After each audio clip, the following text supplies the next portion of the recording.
Baik, teman-teman, selamat datang kembali. Pada kesempatan kali ini saya akan membahas saham perbankan untuk minggu ini ya, tanggal 18 sampai dengan 22 November 2024 ya. Jadi walaupun masih lesu, saya akan bahas kesempatan buy on weakness mungkin ya, bagi yang tertarik kalau yang mau buy on weakness atau kalau yang sudah punya, kira-kira kalau belum pasang stop lossnya pasang di mana gitu ya. Eh, saya akan bahas dulu chartnya ya untuk BBCA. Kalau kita perhatikan untuk BBCA ini ya, untuk minggu yang akan datang ini, tanggal 18 sampai 22 November 2024, kalau kita perhatikan ini dia sedang testing MA 200-nya. Ya, kalau kita perhatikan MA 200-nya sebelumnya tempat tembus ke bawah ya. Memang sempat saya beli juga breakdown ya waktu itu ya. Di opening tadi saya dapat 9.800, tapi kemudian dia rebound. Memang ada saya jual dulu ya sebagian ya, karena waktu breakdown itu saya buybacknya kebanyakan. Nah, sebelumnya saya memang sudah pasang stop loss ya sebelumnya ya. Eh, di 10.400, jadi yang atas-atas itu sudah kena stop loss. Kemudian saya buyback ya seperti itu ya. Nah, kenapa saya buyback? Karena kalau saya perhatikan di sini MA 200-nya masih cukup kuat bertahan lah ya untuk kalau kita perhatikan di candlenya memang sempat turun tapi dia sudah berhasil naik lagi ke atas ya. Dan arahnya, yang penting arahnya ya. Arahnya MA 200-nya ini masih mengarah ke atas. Jadi masih ada harapan untuk BBCA. Yang mau buy on weakness silakan atau tunggu di area yang sudah saya gambarkan di sini ya sebelumnya 9.800. Tapi kalau di bawah saya rasa sih jangan ya. Jadi maksimum kalau mau buy on weakness di 9.800 saja. Nah, ini kesempatan untuk buy ya. Jadi saya sudah mulai nyicil juga. Eh, Kalau yang belum punya, kalau mau buy boleh buy, pasang stop lossnya di 10.000 dan 9.800. Jadi pasang di dua level. Nah, kalau dia berhasil naik lagi ke atas 10.275 atau 10.250 yang saya sudah informasikan di live alert ya, itu Anda boleh buy atau average up ya. Tambah lagi ya sudah punya ya. Target price berikutnya adalah 10.400, 10.600 dan 11.000. Memang kalau kita perhatikan di sini BCA ini net sell asing sudah mulai kalau kita perhatikan gini ya, net buy asing maksud saya, net buy asing sudah mulai turun ya. Jadi sebelumnya asing itu kok akumulasi mulai dari sebentar saya lihatkan dulu ya. Ini dia lumayan dari Juni pertengahan sampai dengan puncaknya di sini eh, hampir di sini ya, sekitar tanggal 23 September ya. Kemudian setelah itu konsolidasi, kemudian asing sudah mulai jualan ya, net buy-nya menurun jualannya.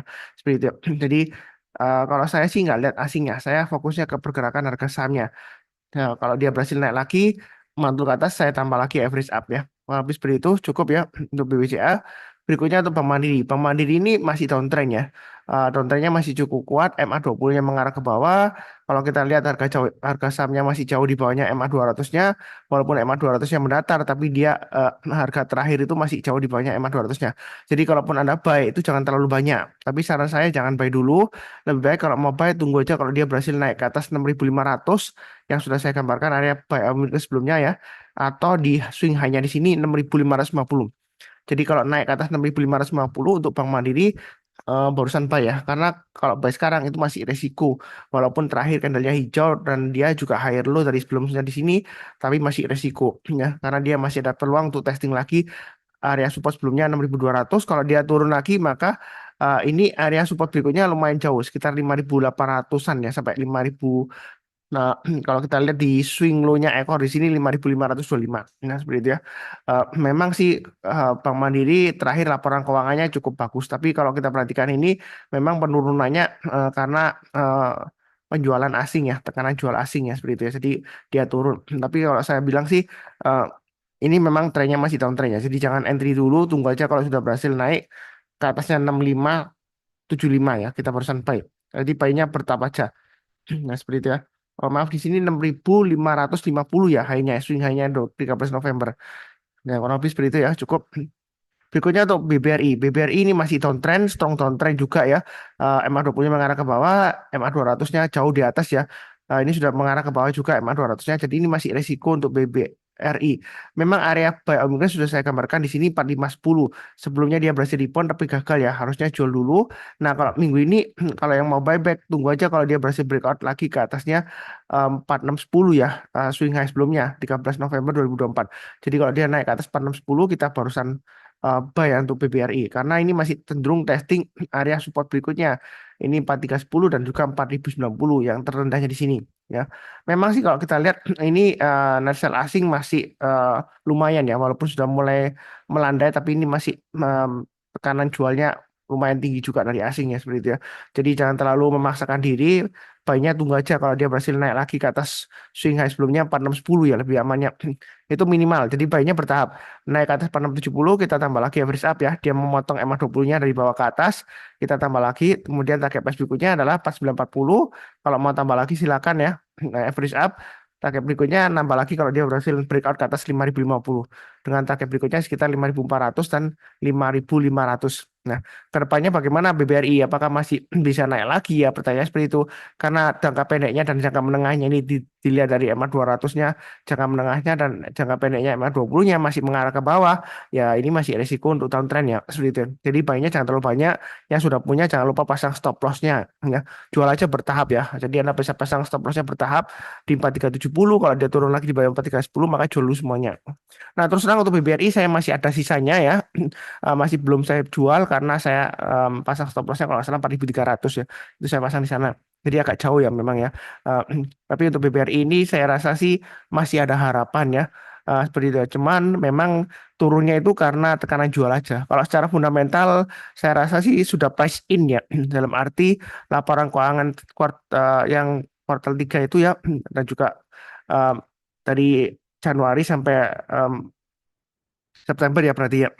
Itu dia walaupun sedikit mengecewakan mungkin bagi investor ya, tapi saya rasa sih cukup menarik ya seperti itu ya. Karena dari awal memang direktur utamanya itu sudah mengatakan untuk BBRI untuk tahun 2024 ini dia cenderung defensif dalam arti dia akan berusaha untuk memperbaiki eh, kreditnya ya seperti itu ya. Kredit macetnya kan ada peningkatan dan juga cost of kreditnya seperti itu ya. Jadi fokusnya di sana dulu, membenahi kreditnya, memperbaiki dulu. Ya seperti itu ya. Memang sih itu strategi yang bagus ya daripada Anda genjot terus kreditnya tapi nanti resikonya makin makin melebar ya seperti itu sehingga mengancam postur laba dari BBRI ya. Jadi strateginya lumayan bagus ya seperti itu ya untuk direktur utamanya. Ya, saya sih support aja kalau seperti itu ya. Jadi percuma kalau agresif kreditnya naik pertumbuhannya tapi nanti risikonya kredit macetnya juga naik ya. Nah, perihal penghapusan utang oleh presiden ya. Nah, itu sebenarnya itu utang lama ya. Seharusnya sih sudah diperhitungkan sebelumnya ya oleh perbankan ya. Eh, ya nggak mungkin sih kredit macet di perbankan itu nggak diperhitungkan per tahun-tahun ya macet gitu nggak diperhitungkan di laporan keuangan. Harusnya sih nggak terlalu berpengaruh ya. Menurut saya seperti itu. Eh, tapi saya tetap fokusnya ke pergerakan harga sahamnya, trennya. Kalau trennya masih turun ya lebih baik jangan terlalu agresif dulu ya. Nah, seperti itu ya. Kurang lebih cukup. Berikutnya untuk BBNI. Nah, BBNI ini kalau kita perhatikan laporan keuangan terakhir memang dia eh, mengecewakan ya pertumbuhan labanya juga sedikit. Nah ini kalau mau buy untuk BBNI masih belum ya karena trennya masih cenderung downtrend. MA 20 mengarah ke bawah memang MA 200-nya itu masih di atas menatar. Tapi harga saham terakhir kan jauh di bawahnya MA 200-nya. Jadi jangka menengahnya masih downtrend juga. Dia masih testing area supportnya 4750 ya, support berikutnya dan 4400. Jadi jangan terlalu agresif kalau mau buy. Lebih baik tunggu kalau dia berhasil naik ke atasnya 5025 kita pesan buy ya. Naik ke atas 5025 yang mau buy on weakness boleh buy tapi jangan terlalu banyak karena masih strong downtrend ya. Itu pun kalau Anda mau buy ya buy-nya sedikit aja. Nah, strateginya kalau dia naik kita tambah lagi average up ya. Kenapa kok nggak langsung buy sekarang semuanya? Karena downtrendnya masmasih kuat ya seperti itu.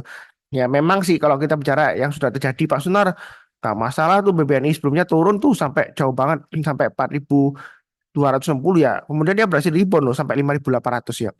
Iya kalau sudah terjadi itu ngomongnya gampang, tinggal tunjuk aja. Ya, tapi kalau pengalaman saya ya, ini saya sudah sering ceritakan juga. Dulu ada di masa kejayaannya ada Big Bangs ya. Jadi yang sudah eh, mengetahui atau sering ngikutin saya jangan bosan-bosannya ya. Saya cuma cerita aja.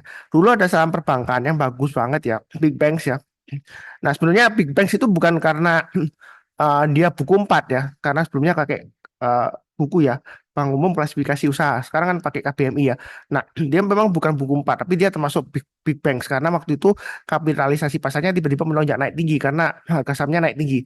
Nah, semua orang kebanyakan sih ya, kebanyakan analis dan lain-lain itu kalau ditanya bagus karena uptrendnya cukup kuat waktu itu ya. Nah, Apa yang terjadi? Nah, setelah 6 tahun berlalu sampai sekarang ya, 6 tahun lebih, hampir 7 tahun ya, itu harga sahamnya nggak pernah balik ke harga high yang sebelumnya, 6 tahun atau 7 tahun yang lalu ya, saya nggak ingat. Seperti itu. Nah, mungkin ada yang bilang, oh itu pilih yang BUMN Pak, berbankan big big banks yang BUMN ya. Nah, ternyata yang saya buat contoh itu dia big banks dan juga BUMN. Nah, mungkin ada bilang bilang lagi, ya Pak, itu kan performanya atau lapangan keuangan kan menurun ya seperti itu. Nah, itulah di sanalah kuncinya ya. Kalau dulunya bagus ya, ya kan, kemudian laporan keuangan menurun menurun dan menurun ya, berarti kan terus terang ya juga lama kelamaan investor juga lepas kan, supaya nggak langsung kan harga sahamnya turun-turun terus ya seperti itu ya. Jadi apakah bisa naik lagi ya, nanti tunggu agak kalau kinerjanya membaik ya seperti itu ya.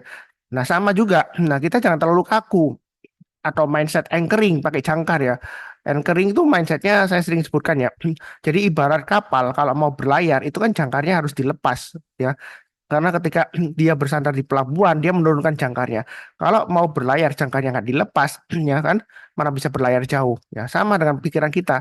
Kalau sudah berlayar, terus kemudian jangkarnya nggak dilepas, ya mana bisa maju kita. Ya, ya tetap aja jalan di tempat. Ya, apa yang dulunya baik, belum tentu kedepannya baik, belum tentu sekarang baik. Tapi sebaliknya juga, apa yang dulunya jelek, belum tentu sekarang atau kedepannya jelek. Ya, contohnya aja lah, yang saham yang terakhir digoreng-goreng itu ya, ya seperti yang naik-naik tinggi ya, BRMS, Bumi, Dewa, ya energi itu kan sebelumnya jelek, ya sebelumnya jelek, bahkan sempat di 50 atau bahkan di bawahnya seperti itu. Eh, Nah, ternyata apa? Nah, dia naik lagi ya seperti itu ya. Nah, sekarang kan naiknya tinggi, tinggi ya seperti itu. Apakah bagus ya? Ya tergantung sih. Kalau Anda cuan ya Anda bilang itu bagus ya karena Anda cuan dari sana. Ya seperti itu. Kalau Anda nggak punya sahamnya atau Anda masih trauma atau memang dulunya reputasinya jelek ya Anda akan bilang sahamnya jelek. Tapi kenyataannya kan sahamnya naik, naik tinggi kan seperti itu. Nah, dulunya jelek belum tentu sekarang jelek ya seperti itu ya. Mungkin ada perbaikan, ya ada kepemilikan baru, sehingga ada perbaikan manajemen dan lain-lain kita nggak tahu. Nah, atau kedepannya lebih baik ya kita nggak tahu. Ya, tapi bukan berarti saya bilang Bumi BRMS Dewa itu kedepannya baik belum tentu juga ya seperti itu. Jadi mindset kita itu di saham jangan terlalu kaku lah ya seperti itu ya. Bukan berarti saya bilang nggak ada investasi di saham enggak, karena semua itu berputar ya seperti itu. Ya kurang lebih cukup ya. Berikutnya BNGA. BNGA ini titik testing area buy on weakness sekitar 1.800. Memang menyebalkan ya. Habis turun, kemudian kalau naik, kata Pak Suntar boleh buy on weakness. Ternyata kok turun lagi. Ya, begitulah keadaannya kalau testing support ya. Nah, kalau Anda mau buy ya buy-nya jangan terlalu banyak. Kenapa? Karena MA20-nya mengarah ke bawah dan kalau kita lihat MA200-nya memang masih mendatar tapi harga saham terakhir kan masih lumayan jauh dari MA200-nya. Jadi kalau maupun buy jangan terlalu banyak. Ini testing supportnya 1.800 masih belum berhasil ya. Pernah naik kemudian turun lagi. Nah, kalau maupun Anda mau buy lebih baik tunggu kalau dia berhasil naik lagi ke atas 1820 Anda buyback ya kalau sudah cut loss sebelumnya. Kalau masih mau di BNGA baiknya bertahap aja, breakout ke atas 1850, kita tambah lagi average up, target price berikutnya 1950 dan 2020. Ya, kurang lebih seperti itu untuk BNG ya. Nah, untuk laporan keuangannya saya nggak tahu ya, saya nggak perhatikan karena saya nggak punya BNG ya. Ya, seperti itu ya. Karena yang saya punya adalah BCA, Bank Mandiri, BBRI, dan BBNI ya, seperti itu ya. Nah, memang porsinya sudah cukup berkurang banyak dari sebelumnya karena dia masih downtrend ya, seperti itu ya. Tapi kalau jangka menengahnya, saya rasa sih masih cukup menarik lah saham perbankan kita ya, yang terutama yang saya sebutkan sebelumnya empat sebelumnya ya. Yang kurang lebih seperti itu. Cukup. Berikutnya untuk PNBN. PNBN masih sideways. Area buy on weakness yang menarik adalah 1800 atau 1805 ya. Ini kan belum diturun ke bawah tembus ya. Jadi kalau disentuh kemudian berhasil rebound mantul ke atas kita barusan buy. Nah ini kalau mau buy sekarang sih boleh aja tapi jangan terlalu banyak karena memang masih sideways ya. Nah, target price berikutnya di 2000. Kalau dia berhasil breakout ke atas 2000, target price berikutnya adalah 2200. Ya, seperti itu. Apa mungkin Pak Sunar kalau sudah nyentuh 2000, lebih baik jual dulu ya, karena dia sebelumnya gagal. Tapi jangan keliru, saya itu pakai prinsip adalah follow the trend. Selama uptrendnya masih bagus, kalau dia breakout ke atas, higher high, maka dia akan kecenderungan akan membentuk high lebih tinggi lagi. Ya, ya, walaupun memang sebelumnya di sini gagal. Nah, kita itu jangan punya mindset anchoring ya. Saya sebutkan lagi ya, jangan bosan-bosan ya. Contohnya di sini ya. Ini contoh nyatanya aja ya. Saya suka kasih contoh ya, jangan jadi jangan cuma teori doang. Ini MA20-nya mengarah ke atas ya kan. Ini sebelumnya ekornya panjang ke atas, dia turun koreksi. Nah, saya sering sebutkan buy on weakness di MA20 artinya kalau suatu saat MA20-nya dipotong dari atas ke bawah atau disentuh, kemudian besoknya dia mulai rebound mantul ke atas, MA20-nya mengarah ke atas, kita boleh buy. Nah, kalau dia sudah berhasil breakout ke atas ya seperti ini. Nah, kemudian nggak lama lagi dia sideways, lama kemudian turun Pak Sunar. Kalau dia breakout lagi ya yang mau buy silakan karena MA20 masih mengarah ke atas. Nah, kalau Anda punya mindset anchoring, wah Pak Suntar ini ekor panjang ke atas loh, resisten loh. Saya tunggu di bawah aja di sini ya 1500 atau 1425 atau 1450. Ya akhirnya Anda ketinggalan profit dari titik breakoutnya 1615 sampai sekitar di sini kalau di terakhir yang swing high-nya kan 2000 lebih. Ya seperti itu. Yang penting adalah follow the trend. Uptrendnya masih bagus. Kalau dia breakout higher high, ya dia akan membentuk nilai lebih tinggi lagi. Nah, kalau perkara nanti tiba-tiba dibanting ke bawah turun, ya Anda pasang aja stop loss-nya ya atau trading stop-nya. Jadi kalau setelah Anda beli, ya budayakan Anda selalu pasang trailing stop atau stop loss. Bahkan kalau di sekuritas yang saya pakai sekarang CP itu ketika Anda beli Anda bisa langsung pasang trailing stopnya atau stop lossnya. Namanya bracket order management nya BO. Bracket order, smart order, kemudian bracket order ya pilihannya ya menunya. Nah itu kita bisa langsung pasang stop lossnya di mana, kemudian target price di mana ya. Jadi kita nggak perlu pantau terus sahamnya ya seperti itu ya. Nah, nah sebenarnya trading saham itu gampang. Kalau sudah ada acuannya garis-garisnya di sini, kayak tinggal pasang aja trading stop lossnya. Kemudian kalau dia naik, pasang automatic order buy ya. Kalau dia naik ya kita boleh tambah lagi atau average up ya. Kurang lebih seperti itu cukup. Ini satu saham lagi BRIS Bank Syariah ya. Mungkin yang sebelumnya itu 6 saham sebelumnya itu bukan syariah. Kalau yang em, invest atau trading di syariah ini pilihannya yang terbaik ya sejauh ini memang hanya BRIS ya untuk perbankan ya. Jadi kalau dia turun di banyak 2790 ini area BRIS sudah saya gambarkan. Mau buy sekarang juga boleh tapi jangan terlalu banyak. Kenapa? MA20-nya masih mengarah ke bawah. Nah ini masih potensial jangka menengahnya. Kenapa? Karena MA200-nya masih mengarah ke atas. Harga sahamnya masih di atasnya MA200-nya. Tapi kalau dia sudah turun di banyak 2700 atau di banyak MA200-nya, hati-hati. Karena kalau sudah turun di banyak MA200-nya, dia turunnya bisa dalam. Ya, seperti itu. Memang sebelumnya dia sempat turun, kemudian dia naik lagi. Tapi lebih baik jual dulu. Nanti kalau mau buyback ya, tunggu kalau dia berhasil naik lagi, rebound ke atas, kita barusan buyback. Ya, kurang lebih seperti itu cukup. Yang barusan kenal channel Sang Profit, jangan lupa subscribe, like, nyalakan lonceng notifikasinya. Eh, Kemudian saya lupa umumkan untuk edukasi yang akan datang ya. Itu akhir bulan ini ya, hari Sabtu, tanggal 30 November 2024 ya. Seperti itu ya. Jadi eh, nanti saya akan kasihkan linknya untuk pendaftarannya di video deskripsi di bawah ini ya. Kurang lebih sekian, terima kasih. Eh, Seperti biasanya saya doakan selalu semuanya selalu sehat, damai dan sejahtera selalu. Amin. Terima kasih banyak. Tetap semangat.